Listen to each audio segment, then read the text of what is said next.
అందరికీ నమస్కారం. ఆ వీడియోలో ఉన్న ఆ మహిళను నేను రైల్వే కోడూరులో గవర్నమెంట్ జాబ్ చేస్తూ ఉంటాను. గత సంవత్సరంన్నర ముందు జూన్ 14, 2024లో రైల్వే కోడూరు ఎమ్మెల్యే అయిన ఆర్వా శ్రీధర్ గారికి నేను కంగ్రాచ్యులేషన్స్ చెప్దామని చెప్పేసి ఫేస్బుక్ ద్వారా మెసేజ్ చేయడం జరిగింది. అతను మొదటి రోజు అయినా సరే నాతో 2-3 గంటలు మాట్లాడారు. లాస్ట్లో అతని నెంబర్ నాకు ఇచ్చి నా నెంబర్ అతను తీసుకున్నారు. టెలిగ్రామ్ అనే యాప్లో నాకు మెసేజ్ చేశారు. నా గురించి అంతా తెలుసుకుంటూ వచ్చారు. అంటే నువ్వేం చేస్తూ ఉంటావు, ఎక్కడ ఉంటావు, నీకు పెళ్ళయిందా, నీ భర్త ఏం చేస్తాడు, పిల్లలు ఉన్నారా, ఇదంతా తెలుసుకుంటూ వచ్చారు. నా భర్త నాకు దూరంగా ఉంటున్నాడు అనేసి తెలుసుకున్నారు. నేను నా బాబుతో ఉంటాననేసి నేను చెప్పాను. అలా అనుకోవద్దు, నువ్వేం ఒంటరివి కాదు, నీకు నేనున్నాను, ఎటువంటి సిచ్యువేషన్ అయినా సరే నేను నీకు ఉంటాను అని చెప్పేసి నెక్స్ట్ డే నుంచే నాకు అటువంటి ప్రామిసులు చేయడం జరిగింది. అటువంటి భరోసాలు ఇవ్వటం జరిగింది ఆయన నుంచి. సరే అని చెప్పేసి నేను నార్మల్గానే మాట్లాడుతూ వచ్చాను. ఒక 2 రోజుల తర్వాత ఆయన నా న్యూడ్స్ అడగడం స్టార్ట్ చేశారు. వీడియో కాల్స్ చేయని చెప్పేసి బలవంతం చేయడం స్టార్ట్ చేశారు. ఇదంతా కరెక్ట్ కాదండి అనేసి నేను అన్నప్పుడు అతను చాలా ఫాస్ట్గా టర్న్ అయిపోయి సీరియస్ అయిపోయి నన్ను బెదిరించడం జరిగింది. ఇది నా కోడూరు, నా నియోజకవర్గం, నువ్వు ఒక చిన్న ఎంప్లాయీవి, నీకు ట్రాన్స్ఫర్ చేయాలన్నా సరే నేనే దిక్కు, నీ మీద ఎంక్వైరీలు వేయిస్తాను, నీ కొడుకు నువ్వు ఒక్కరే ఉంటారు, జాగ్రత్త మరి చూసుకో అని చెప్పేసి బెదిరించడం జరిగింది. అయినా కూడా నేను న్యూస్ పంపలేదు. కానీ దాని తర్వాత నుంచి కలుద్దామని చెప్పేసి నన్ను చాలా టార్చర్ చేయడం జరిగింది. కలుస్తావా లేదా అని చెప్పేసి బెదిరించడం జరిగింది.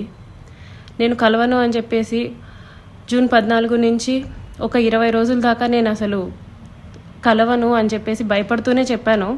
భయపడుతూనే నేను ఇగ్నోర్ చేస్తూ వచ్చాను.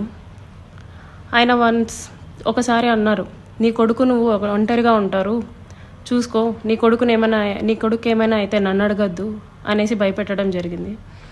సరే అని చెప్పేసి నేను జూలై 9, 2024లో ఫస్ట్ టైం కలిశాను అతన్ని. ఆయనే వచ్చేసి కారులో మా ఇంటి దగ్గరికి వచ్చి పిక్ చేసుకొని కడప రూట్ వెళ్దాం, కడప దాకా వెళ్దాం అనేసి చెప్పారు. ఏం మాట్లాడాలి అనేసి నేను అడిగాను. ఏమొద్దు, ఏం మాట్లాడద్దు, కడప దాకా వెళ్దాం అనేసి చెప్పారు. కడప దాకా వెళ్ళకుండానే రాజంపేట దగ్గర ఏదో పల్లె దగ్గర ఆపేశారు. మొత్తం డార్క్గా ఉంది ప్లేస్. ఎందుకండి ఆపారు అనేసరికి నాకు నువ్వు సెక్షువల్గా కావాలి అనేసి అడిగారు. లేదండి, నేను సెక్షువల్గా కుదరదు, నేను అలాంటి దాన్ని కాదు అనేసి చెప్పాను. నేను అలా చెప్పేలోపే నా ప్రైవేట్ పార్ట్స్ని టచ్ చేయటం, నన్ను బలవంతంగా దగ్గరికి తీసుకోవడం లాంటివి జరిగాయి. నేను కార్ డోర్ ఓపెన్ చేయడానికి ట్రై చేశాను. అతను నా జుట్టు పట్టుకొని వెనక్కి లాగేసి నన్ను గట్టిగా కొట్టారు. 2-3 సార్లు కొట్టారు. చాలా గట్టిగా కొట్టి కార్ సీట్ని అడ్జస్ట్ చేసేసి నా మీదకి వచ్చేసి నన్ను చాలా బలవంతంగా రేప్ చేయడం జరిగింది. నేను అరవడానికి ట్రై చేస్తుంటే నన్ను చాలా గట్టిగానే కొడుతూ వచ్చారు. అలా నా మీద ఫస్ట్ అటెంప్ట్ జరిగింది. నన్ను ఇంటి దగ్గర డ్రాప్ చేసి నేను దిగుతున్న టైంలో, నువ్వు ఈ విషయం ఎవరికైనా చెప్పినా సరే నువ్వు కొలాప్స్ అయిపోతావు, నీ ఫ్యామిలీ కొలాప్స్ అయిపోతుంది, స్పాయిల్ చేసిస్తాను అని చెప్పేసి నాకు చెప్పడం జరిగింది. నేను ఆ భయంతో ఇంటికి వెళ్ళిపోయాను. నేను మా బాబే ఉంటాము. నెక్స్ట్ డే కూడా ఆయన కలుద్దాం, మాట్లాడాలి అని చెప్పేసి బెదిరిస్తూ వచ్చారు.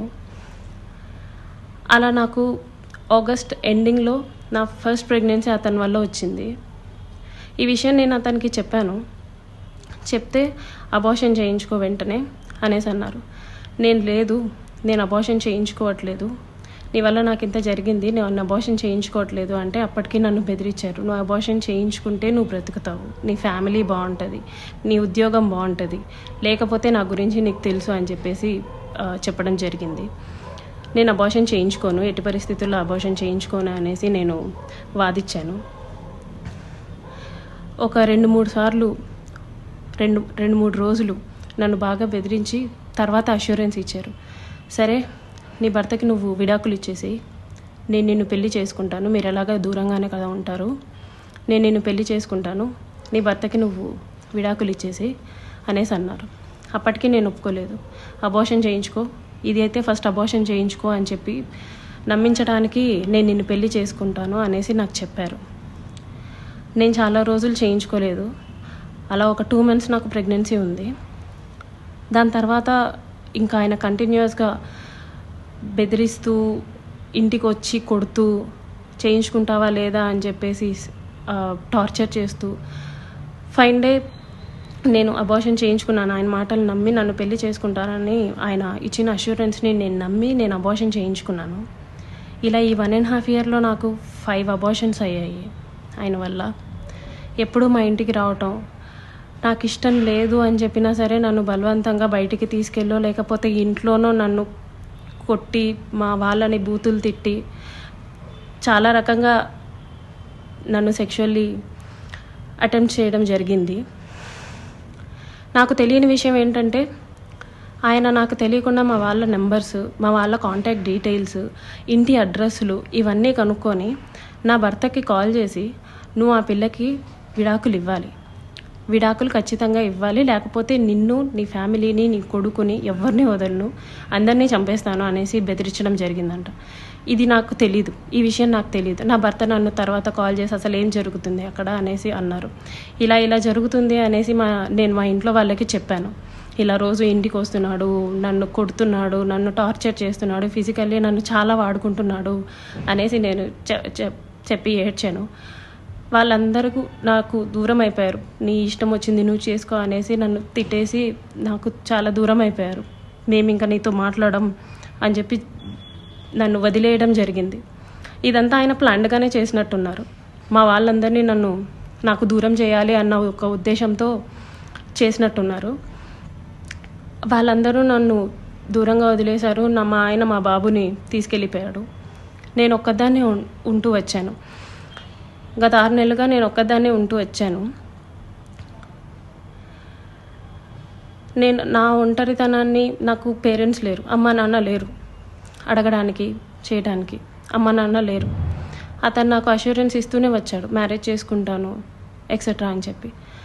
ఇలా వీళ్ళందరూ దూరం అయిపోయి నా గురించి ఎవ్వరూ అడగడానికి కూడా లేరు అని ఆయనకి ఒక క్లారిటీ వచ్చిన తర్వాత ఈ 1.5 year నాతో ఉండి నన్ను ఇష్టం వచ్చినట్టు సెక్షువల్లీ వాడుకొని లిటరల్లీ నన్ను కొట్టి బలవంతంగా చాలా అంటే చాలాసార్లు చేసి January 7, 2026 ఒక 20 days ముందు నేను నిన్ను పెళ్లి చేసుకోను, నువ్వేం చేసుకుంటావో చేసుకో, నీ ఇష్టం వచ్చింది చేసుకో, నీ దిక్కున్న చోటు చెప్పుకో, నీ గురించి ఎవడొస్తాడో నేను చూస్తాను, నేను మాట్లాడతాను అనేసి నాకు చెప్పడం జరిగిందండి. ఇట్స్ బీన్ 20 days అతను నన్ను వదిలేసి ఈ 1.5 సంవత్సరం నేను నరకం చూశాను. అతని వల్ల చూడాల్సిన నరకం అంతా చూశాను. నాకు ఇప్పుడు న్యాయం కావాలని చెప్పేసి నేను కోరుకుంటున్నాను. దాని గురించి పోరాటం చేస్తున్నాను.